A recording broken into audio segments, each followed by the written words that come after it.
Hello everyone. यदि तपाईको recently न्युजिल्यान्डको student visa decline भइसकेको छ र तपाई फेरि पनि न्युजिल्यान्ड एप्लाई गर्ने प्लानिङ गरिराख्नु भएको छ भने यो भिडियो तपाईको लागि। तपाईले न्युजिल्यान्डको भिजा एप्लिकेसन डिक्लाइन भइसकेपछि मल्टिपल टाइम भिजा लज गर्न पाउनुहुन्छ, तर तपाईले आफ्नो प्रिभियस भिजा रिफ्युजलमा के चाहिँ रिजनले गर्दा भिजा रिफ्युज भएको छ तपाईको त्यो कुराहरू थाहा पाउनुपर्ने हुन्छ।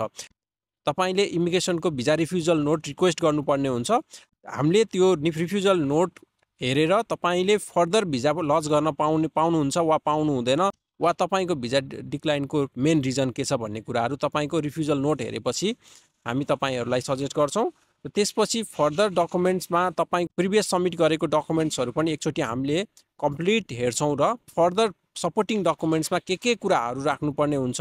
तपाईले इन्टरभ्यूमा यदि तपाईको भिजा इन्टरभ्यूको रिजनले गर्दा डिक्लाइन भएको छ भने फर्दर इन्टरभ्यूको लागि प्रिपरेसनको लागि के कुराहरू प्रिपेयर गर्दा आउटकम पोजिटिभ आउँछ भन्ने कुराहरूमा तपाईलाई धेरै क्वेरीजहरू छ भने feel free to contact us. Thank you everyone.